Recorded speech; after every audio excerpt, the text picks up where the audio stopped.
All right, we have breaking news now. There is a police pursuit going, as you can see, on the 110 northbound in southeast LA. You can see it looks like we may have a SUV, the driver of an SUV now being pursued by officers right now. It looks like the speeds are exceptionally high, above 100 there, as you can see, now hovering around that number. A very dangerous situation here playing out as this driver is trying to escape police. I believe this may be a possible stolen vehicle want here, and that is why this pursuit has begun. Again, police, you can see in the background there, this car weaving, this SUV driver weaving in and out of traffic and trying to escape police, going very, very quickly, more than 115 miles per hour there. And oh, wow, I mean, it looks like this person barely missed the back of that car. So we're trying to keep track of exactly the speeds here, but a number of issues as police try to pursue the suspect with someone going this quick, speeding this fast down the freeway. Obviously not much traffic, but still this poses a lot of danger to drivers. We don't have a whole lot of information about who might be in this car right now. It's hard to see. Obviously, this person is going very quickly. If there's one person, multiple people, if police are concerned about the safety of somebody else who may be in the car.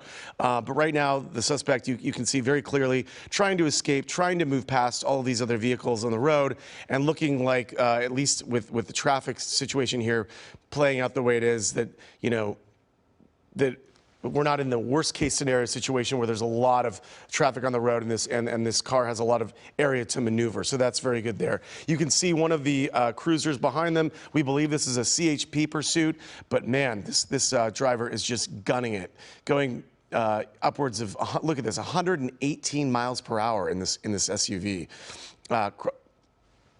Wonderful. All right, we have Dave Avila on the phone, a retired LAPD pilot. Always so wonderful to have you with us, Dave. Can you break it? I mean, this is going, I mean, obviously we see these pursuits go at high speeds, but this is really excessive. Hello, Tom. Yeah, I'm afraid it is. It's a horrible way to start off the 24, but this is, this guy was going so fast before. It was just Sheriff's Division, I believe it was Century, who had it. Lost it, and CHP got it. So it's been going back and forth. So CHP obviously found it, got back involved. And the reason is because of the excessive speed. And as you had referred to as far as the traffic goes, yeah, I'd rather see it's no less dangerous, of course. But, at least when it's on the freeway, we don't have to worry about pedestrians or anything like that.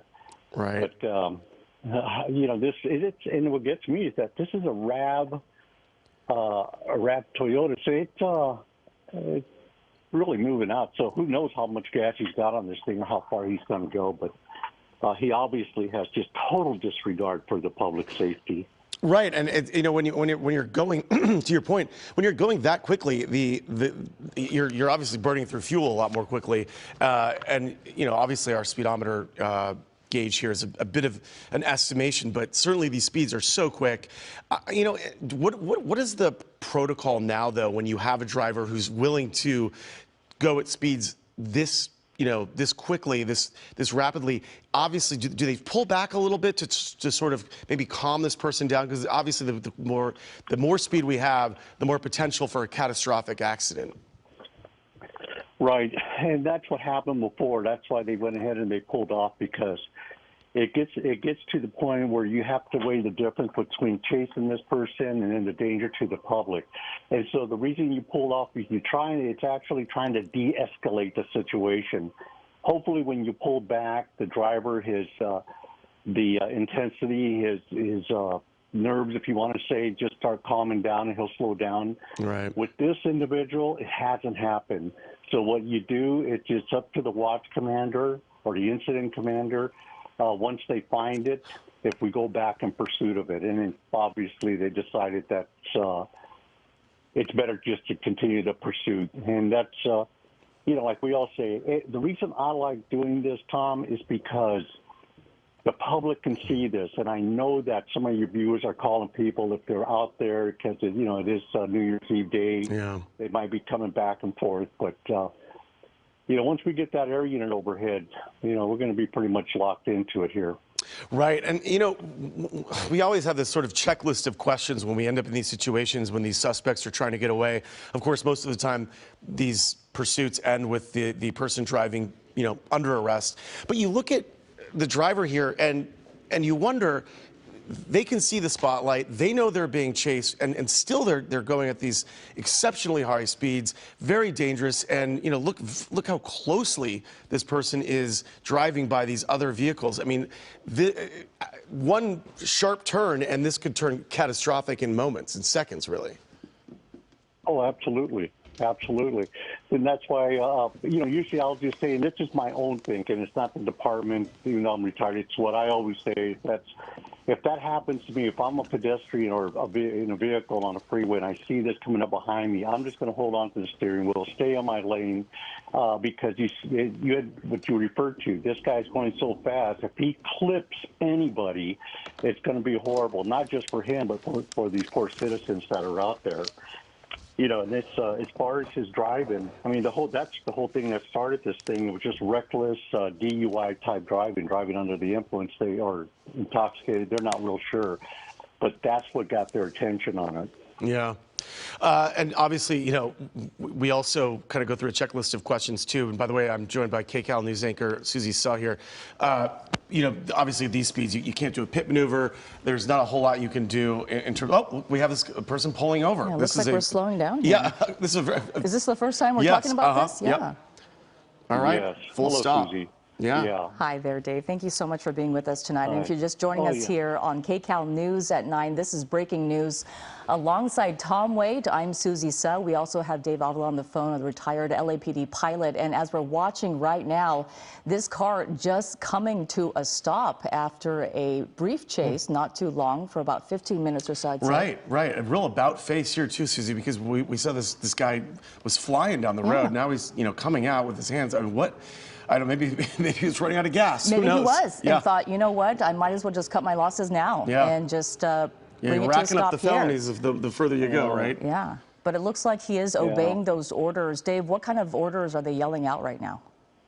Well, right now you're going to have one of the officers that'll give out the orders and have him, step out of the vehicle, open up the door from the outside, which he did, and then after having him step out, pull his jacket up so they can check and see if that's what you're seeing there. And then afterwards, they'll call him back. Now, remember, we're not, with those blacked out windows, we're not sure if there's anybody else in there. We're not sure if there's any weapons involved. If he's running from the police at these speeds, there may be another reason why he's running. He may be a two-striker looking at 3 and maybe committed some other type of crime. So they'll eventually have to clear that vehicle. They got him in custody. They're shaking him down, making sure no weapons. And then, of course, now the procedure is going to be to cautiously approach that vehicle and clear it. And, we always go through this kind of checklist we were talking about, Susie. You wonder, as more people in there. As Mr. Apple was telling us, but why are they running? And then we find out, like he said, there could be a criminal history. There could be other felonies we don't know. Something more serious than this suspected DUI offense. And as we're noticing here, a second person coming out of this car. So in fact, there was a passenger sitting in the back seat. And the driver actually, when we talk about DUI cases and the end of pursuits, we usually see them wobbling around a little bit while they're walking back towards officers, but that wasn't the case. It looked like they were obeying those orders pretty well and got into the patrol car and was arrested. And it looks like the second person doing just the same now. Now the question is there a third person? Right. Which we often see. Right. But You got to check that back seat, and then they got to open up the back hatch just to see. So they're talking to them right now, the suspects, and they're asking them things like, okay, who else is in there? Is there any weapons in there? Is there anything I should be? Is there anything in that vehicle that's going to hurt me? Type of thing. And then once they clear that, and you take it for what it's worth, but eventually they are going to have to go up there and clear that vehicle. But as you can see now, it's under control, so they can take their time. They don't have to rush. And now, of course, we were talking about this at the beginning of this pursuit. Is these almost always end the same way. The suspect giving up, and then you have to wonder, well, what changed here? They were, for a stretch of several minutes, going above speeds of 115 miles per hour, and then all of a sudden, poof, about face. Sure, because oftentimes we see them taking this to the end, right. Tom and Dave, as we often see, right? Till they run out of gas, till they're flat on both tires, sparks flying out, both ends. We've seen that as well. All kinds of different endings to pursuits, but certainly, as Dave was mentioning, this is a very delicate process at the end because we don't know, the state of mind of the driver nor the passengers inside this car, and it looks like they are going to be clearing that car here pretty soon as they took 2 people out of that car. We thought originally there might be just one driver, but looks like there was someone in the back seat there. Okay. Well, there we have it. Police, obviously there's a traffic nightmare there. Lots of people, probably trying to get home from whatever holiday event they may have been going to. I believe this was on the 110 and then the 10 connector, maybe. I don't have the exact map up there right now, but I believe that's where it was. It looks like, obviously a stretch of road now, just a complete nightmare for drivers on the first day of the new year. I'm sure everyone trying to get home or, to wherever they were going. Dave, thank you so much for joining us, and Susie Suh, thank you for helping us get through the end of this pursuit. Looks like we've wrapped this one up. Thankfully, no one appears injured, and we'll have more on this on KCAL News at 10.